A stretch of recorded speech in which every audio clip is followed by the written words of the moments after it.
संगीतकार एसपी सेन जी, जिन्होंने छठ माँ के लिए बहुत अच्छे लोकप्रिय गाने को रिकॉर्डिंग किए हैं और यूपी बिहार के खास तौर पर जो छठ माँ की पूजा करते हैं उसके लिए हार्दिक शुभकामनाएं एसपी सेन जी की तरफ से, कुमार सपन जी की तरफ से और शैलेंद्र जी की तरफ से। प्रणाम भैया लोग। संगीतकार श्री एसपी सेन जी, श्री कुमार सपन जी सिंगर, गीतकार शैलेंद्र जी के तरफ से राहुल लोग के छठ महापर्व पे हार्दिक हार्दिक शुभकामनाएं। तो लीजिए आवाज सुनिए, सिंगर डालिए। हमनी के घरवा के दुख परेशानी, हमनी के घरवा के दुख परेशानी कुछ ही दिनवा में कट जाई, कट जाई, कट जाई।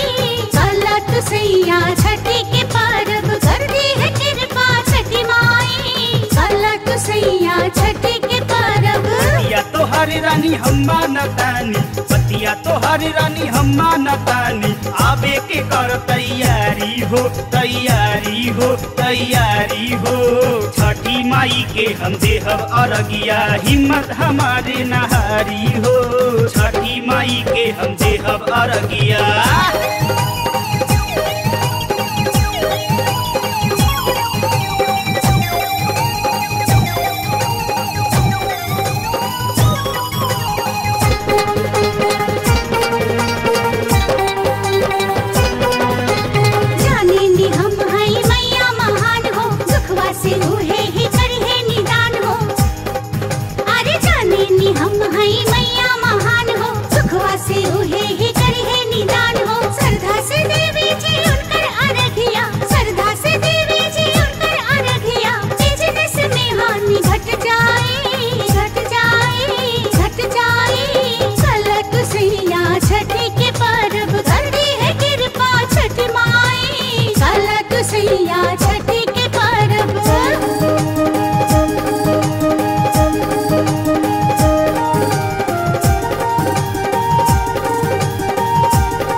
देखब हम जाके सुख शांति मांगब हथेली फैला के, उनका शरण में देखब हम जाके सुख शांति मांगब हथेली फैला के। कहब की हर तू विपद बलैया, कहब की हर तू विपद बलैया, पानी बड़ी दुखियारी हो, दुखियारी हो, दुखियारी हो।